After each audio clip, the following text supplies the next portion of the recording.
This year, Downs NOLA, a truly exceptional slice of New Orleans rock and roll, turns 25.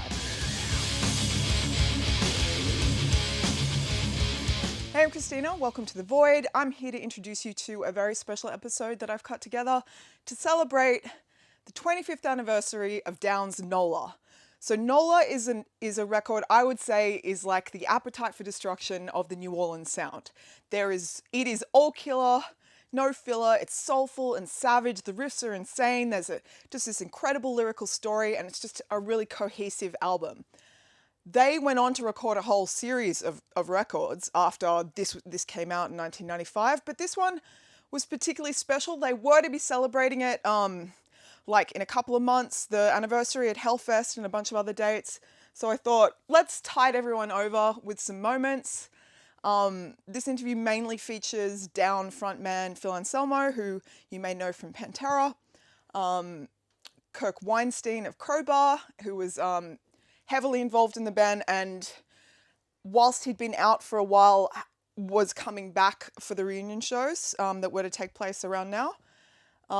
Rex Brown of Pantera, who was bass player for a long time, makes an appearance, and Pepper Keenan of Corrosion of Conformity is another member of, I guess, the conversational group that I'm bringing to you today. I've interviewed the bands over a 12-year period, so it's just conversations here and there. This isn't the expansive documentary I'd love to do about the band, but this is a story crafted from our conversations through the years. If you don't know them, get to know this. It's some really great music made by some really passionate, soulful lifer musicians. Now, one of the bands that you've been a part of that I think had a lot of soul is Down. And this next year is the 25th anniversary of NOLA, which I think is one of the greatest ever rock albums of the modern era. I think you've got like these mad riffs and soul and all this energy. Can you tell us something about the making of that album that people wouldn't know? I mean, at the time that the NOLA record was actually recorded, you know, Pantera had just had the #1 record with Far Beyond Driven. So, you know, I mean, this was just fun. Zero pressure. We wanted to start a band and we would dig it if we weren't in it. You know, that was part of the goal. It came together so easy because it was just a simple side project with guys who all love the same style of music that wanted to do something different from our real bands, if you want to call it that. And we've known each other since you were young teenagers. It's an odd situation because it ain't like we just started a band. It's like I know every inch of all these fools. I think that the fact that we put zero thought into it and just had fun is what makes it so special. We also have a bunch of old versions and demos of the song I'd like to add to it. We got a whole bunch of crazy old footage and just kind of re-release it because it's a great record. What was the first jam you guys ever had like?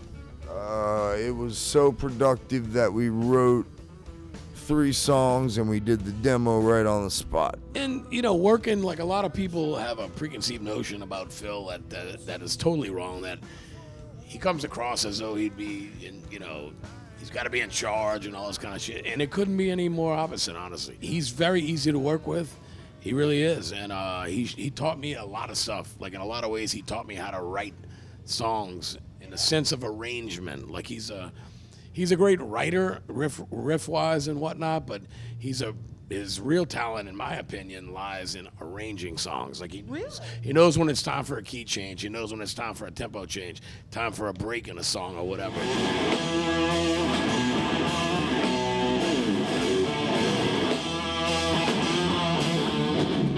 It definitely turned out to be a unique thing.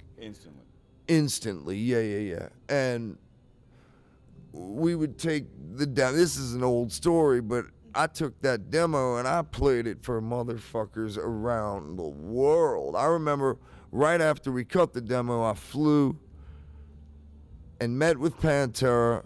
We were opening for Black Sabbath and Iron Maiden. It was a big festival in Italy, and Testament was playing. Maybe it's a different, whatever. Testament was playing. And me and Chuck Billy went on the bus and we got super stoned, and I was like, dude, check this out. And it blew his fucking head off. And it did that to people globally once again. And To hear something fresh and On you now. I had a demo also, and I would give it, let people dub it and stuff. Back in the day, you dub cassettes, and everybody would be, you got a new band. And I met a couple of kids in Europe, and I dubbed it. He didn't tell him who I didn't tell them we were in it. I just said, man, it's this killer band called Down. You're not gonna believe this shit. And everybody like, wow. And then we played, COC played in Sweden, and a freaking kid came up with a homemade Down shirt. Oh, yeah. And he asked me if I'd heard this band called Down. I was like, no, man, let's check it out. And I could barely hear it. It had been dubbed like 50 times. It was inaudible. He's like, man, isn't it great? And I was like, yeah, that's killer. I was like, who are they? You know, nobody knew anything. so it's born sort of organically, and that's And why it will grow on that forever. gave us an idea of how is. underground and how well real music could travel. It got across the Atlantic, you know, and it was really And it cool. lays down roots underground, and you can't break them. You said a great word, organic, very, very organic, which is, I mean, come on, like you said the whole sentence the best, man. It was organic, so it will grow. It's all about the thump. That's where it comes from. It's just basically, you know, when you get into that rhythm that you just can't stop riffing on, that's called the fucking power groove. You know, that's what it is, the thump. And this we've kind of developed here lately, the bounce. Yes. Or the thump.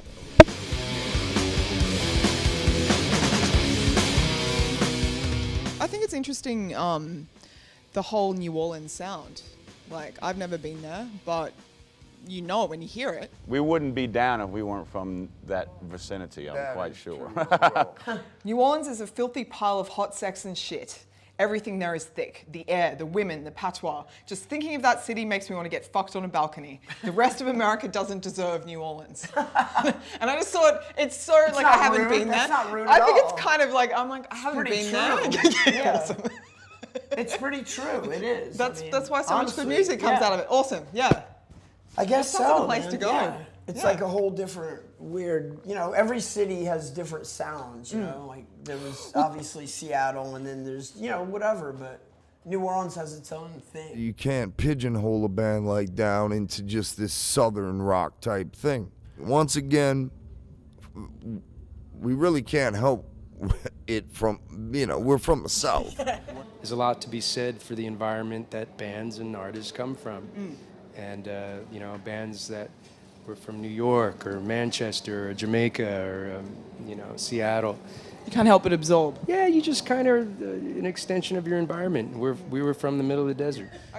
All of the New Orleans bands have, like, we always joke about it, we all have similar, like, every band sounds like themselves and it's totally different, but we all have something that somehow, In its purest form, really Black Sabbath worship is what it is. honestly, we did. We said, instead of trying to, play thrash or play fast, play technical stuff and all, why don't we simple it down, and make it more doomy and dark sounding, Sabbath, meets Melvins, meets Carnivore, whatever it might be. And that was kind of, it was like, I always give Jimmy a shout out because it was really he and I together that kind of started. We said, we're going to do something totally fucking different than what all the other bands are doing in our area. It's like I used to always say in the beginning of the whole NOLA thing, everybody started doing side projects, it's never been competition between, like the LA bands and all at the time where, they all hated each other and it was all a competition and fuck you, fuck this, whatever. Because they couldn't play. But we were all like trying to help one another out. Why do you think Pantera became so huge and everyone else didn't get as huge? Pantera was like a breath of fresh air in a sense. Like, to me, many people say it and it's true. They're like the metal, the Texas metal version of Van Halen. And it's not just because, of Vinny and Dime, God bless them both, being brothers, but it's like they were arena ready playing fucking clubs. I was actually a bartender at a nightclub that they played at, and that was back when the drinking age was like 18 in Texas. So Daryl was 15, and he was just this amazing guitar player. They came at a time when, grunge was coming up and whatnot, and you got certain guitar players or whatever on the cover of Guitar World magazine that really don't deserve to be on the cover of Guitar World. And you know, Dime was a breath of fresh air and against the grain of everything else that was going on, you know. And I mean, you know, you got a charismatic guy like Phil with an amazing voice fronting the band, who's, you know, is one of the greatest frontmen in my opinion, as far as, you know, controlling the crowd. Honestly, there's a unique quality to every single crowd. You know, in some weird way, you get to know the faces in the audience, and there's a connection there. And I just, you know, honestly, there's no better feeling than playing live. The highlight Moscow, playing with Metallica right after the fall of the Russian Federation. And, you know, that was cool, you know, 1 million screaming fans. You know, we were in the middle of recording Vulgar Display of Power. So, Pretty special record. It was a great record, you know, and, you know, opening for Judas Priest, all of us grew up with that. I mean, there's so many of them, you know, sharing the stage with Kiss, the original Kiss in South America, you know. All of us grew up on that stuff. Black Sabbath. Yeah, I jammed with Tony Iommi back in the 90s, and great experience. Tony Iommi, everyone in Black Sabbath, and both prominent singers, Osbourne, Dio, rest in peace, every damn one of them are the most down-to-earth, sweet dudes in the world that so gentle. Took us under their wing, and I can't say enough about Black Sabbath. It's fantastic. From the time we wrote our first songs, we were trying to get heavier and heavier, make the whole sound, because there was bass guitar, lead guitar, and drums basically as the rhythm sections. And before that, a lot of bands had keyboard players or rhythm guitar players. So we made the sound bigger, you know, by lowering the sound, lowering the tuning, and so it gave it a bit more oomph. We didn't know how to tune up anyway. No, we had, actually, it's not far off. There was not much to tune up to in them days. You know, you had. There's, you know, there's veins of it through down. I think, like there's blood and We wouldn't even be talking right now if it weren't for Black Sabbath. Right. What sort of skins have you shed along the way?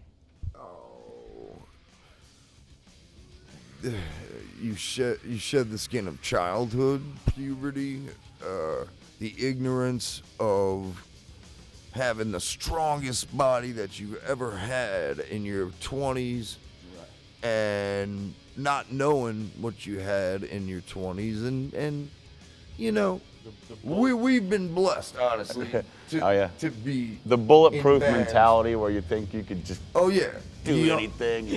Young men never die. Yeah, you got to. You won't survive. You'll be in a ditch somewhere. That's true. And you can, when you were younger, you could get away with fucking anything, man. You'd park a car, fucking, oh God, no telling what the fuck. Yeah, I can't. It's still kind of wild, I guess. But, you know, we're staying between the ditches a little better than we're used to. We got kicked out of our. I think we got a yellow bear. Yeah. We're in trouble with the Soundwave people, so we're. What'd you do? What didn't we do? So you guys have been getting up other bands on stage to finish off the set every night. Dude, Living Color came and jammed with us last night. Awesome. How about that fucking shit? So that's been the best. Jam with Living Color. Check. Yep. Check. Done. Boom. So what brought that on? You just want to involve the party? Yeah, man. It's just we've always done it kind of like that. It just kind of took on a life of its own, and we always try to see how far we could push it. But that was a good one.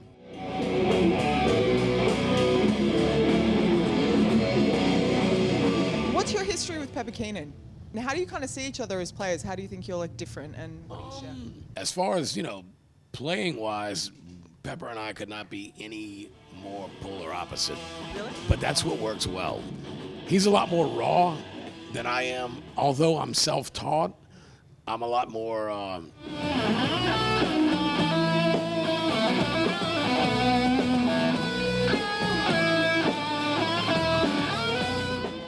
What are the biggest lessons you've learned?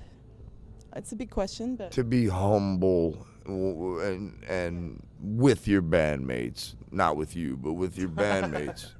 I'm teasing, but you know, but I'm not teasing. But you gotta back your ego down, and it's is very hard to do because you're emotional. Every damn one of us is like so passionate about what we do, but there has to come a time where you say, all right, let's hear it out, let's work it out, and that's the hardest part, the most trying part between individuals, people. Me and Pepper. No. A band So like he's this, changed it, Rex? we got a lot of Has egos young in this Phil thing. Rex changed a bit? Rex is a cool head. He's changed? Yeah. He's stuck Rex in the middle. is very cool. No, Well, he's, he does. You're right. What's your, Any regrets? Any regrets? No. Hey, you listen to the lyrics and bury me in smoke, and then answer yourself that question. Matter of fact, it's the chorus.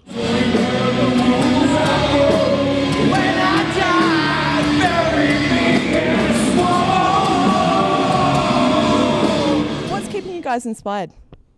Well, look here. There's no safety net for not a damn one of us. We've been doing this shit for so long. It's all we fucking know, man. And it comes from love. And it comes from will and desire. Because each one of us has been knocked down, that I don't know how they fucking play their fucking guitars and shit anymore. Their hands have been broken. We've been crumbled, man. Like a fucking piece of paper. But you fucking goddamn persevere, Christina. A lot of people underestimate what the fans of music think, and when you give them something real, I think they really appreciate it a lot more than some flavor of the month BS. With the world economy crumbling, do you think it's a time for heavy, bluesy from the, music to rise up again? That's a ridiculous sort of question because the economy has always risen and fallen and risen and fallen. So there'll be a comeback eventually. And with us talking about money, you have to understand. Fuck money. Well, there's a lot of misconception out there. We may have been in different bands that were big at one time, but you got to understand, we were in big heavy metal bands. So with that, you don't walk away from it rich or set for the rest of your life. You got bills to pay, man. So that's why this shit is real, man, Would you and Down ever get back together and do some more stuff around this new Crowbar record? You should. I'm just saying on behalf of everyone. I mean, shows, yeah, some special shows or something, for the 25th anniversary of NOLA. We're talking about all of that. But as far as doing a record and all that, I mean, I don't know. It's not in my hands. I mean, it will be. But I mean, in all honesty, I mean, you see how busy everyone is. Me with Crowbar, Pepper with COC, Phil with his 20 bands, So it's kind of like, I mean, if they were up for doing it and it didn't, my big thing is, and in all honesty, and I know Pepper feels the same way, and I'm sure Phil feels the same way as well, if it doesn't interfere with anything to do with Down started out as a side project, and that's kind of what would be again, where everyone's got their main things going on, and Down would be done in spare time, but it's such a great, we put out tons of great music together, so Down's the long-term plan, really, isn't it? That's something we discussed when we first did this band and decided to do this band, is that this is the type of band that we could keep doing until we're 90 years old or whatever, whatever. So I'd have to agree with you. We're lifers. We're in too deep to quit now. Shit. Thank you for watching the whole video. It's really great to see you at the end. You came all the way through with me to the end. If you've enjoyed the content today and you'd like to catch more of it forever, make more of it happen, I would very much appreciate you subscribing. Also, there are many more videos here and here.